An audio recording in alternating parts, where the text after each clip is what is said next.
Now, Arise international correspondent Adesua Giwa-Osagi is also covering the United Nations General Assembly in New York and now brings us updates of the proceedings of the global event. It's great to have you, Adesua, looking beautiful in New York. Let's get straight into it. Of course, we've gotten the updates from the Global Africa Business Initiative, but yesterday was another fantastic day of speeches from global leaders, a lot of focus on Ukraine's Zelensky as well. Can you give us a roundup of some of the speeches yesterday that you felt were most impactful?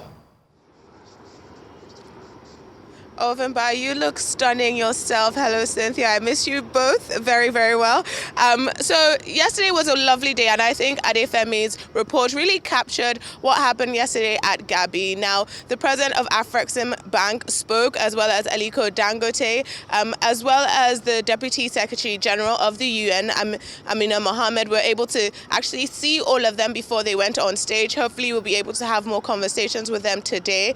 And I would say the energy at Gabi is cross-continental collaboration, and it's talking about uplifting Africans by Africans. You know, Africans are on stage, are being represented.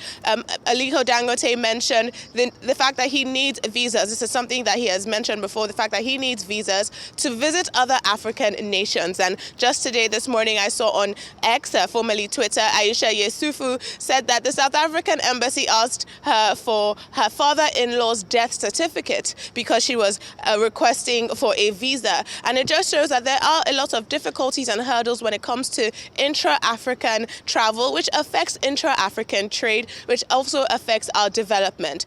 The president of Afrexim Bank, Mr. Benedict Oramo, Professor Oramo, also spoke about Africans need to be able to transfer from one country to another in their own currency without requiring the US dollar or requiring a foreign currency in order to facilitate trade within the continent. So honestly, yesterday is about moving the continent forward, investment in sports, in our creative economies, but also in creating the digital infrastructure that is required, the policies that are required for Africa to really be unstoppable and grow. We must collaborate amongst ourselves. And I believe that that's what we're going to expect more of today at Gabi. The former Vice President of Nigeria, Professor Yemi Osinbajo, will be speaking today, mostly focused on climate and climate change and access to energy, sustainable energy, and a more equitable system when the global north is dealing with the global south and Africa in particular. Well said, Adesua. Now, of course, there has also been growing criticism when it comes to the effectiveness of the UN Security Council, particularly regarding its response to recent global crises. What concrete reform proposals are being discussed at the Assembly, and how likely do you think they are to gain traction? I really appreciate that you used the term concrete reforms, because we're not getting concrete reforms. We're getting posturing, and particularly, I would say, from the Israeli government. Now, we had the Prime Minister of Belgium speak about the 15,000 Palestinians who are now amputees since October 7th. 10,000 of those are children. We had the President of Senegal also speak about the plight of the people of Gaza, just as our Vice President Kashim Shettima spoke about the need for a two-state solution, about the plight of the people of Gaza, about the Human Rights Accord, the UN Human Rights Charter that it seems is not being adhered to. Even the President of Namibia spoke and said that his country had experienced genocide and they do not want to see that occur. And these are strong words being used, particularly African leaders, and a lot of leaders are actually coming out and saying that the crisis in Gaza is a humanitarian crisis. Is it a genocide? Is it leading there? Is the UN failing to act? And it seems that Israel is not just ignoring that, but also escalating. You know, Adefemi did speak earlier about how 500 people died in Lebanon in a single day. And I think that was just yesterday when the rockets went across the border with Lebanon. And so we can no longer frame this as just a crisis in Gaza or just Israel-Hamas or Israel-Hezbollah, when we have hundreds and thousands of innocent civilians dying. So in terms of concrete reforms, nothing so far. As you know, the African nations are still working towards getting a permanent seat on the UN Security Council, but no concrete reforms.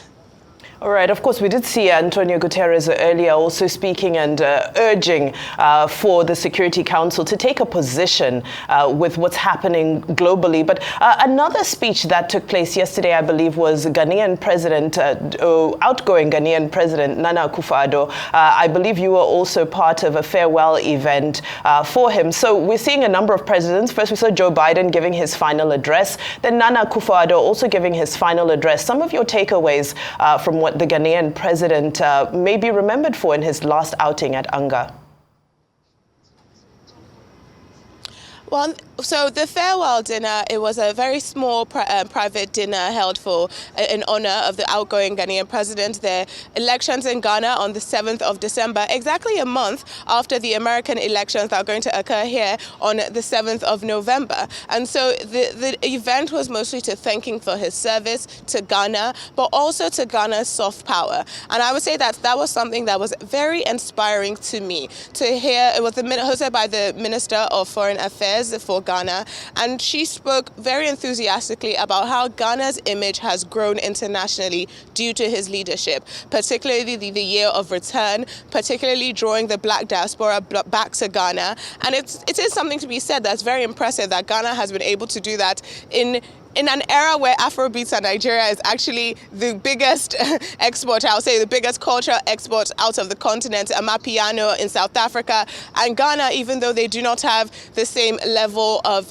cultural exports in terms of their music or their movie industry, has still been able to grow their prominence, their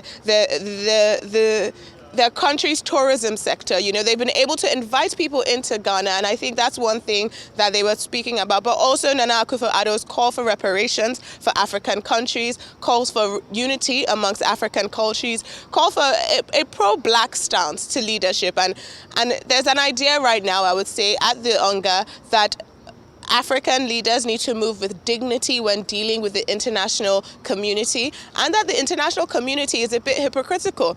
You know, they will say that African countries or African leaders are corrupt, but we know what's happening here right now. Well said, Adesowa. Going off what you said about the international community being a bit hypocritical, the UN has also faced accusations of bureaucratic inefficiency and lack of transparency. I'm wondering what specific measures or reforms are being proposed or implemented to address these concerns.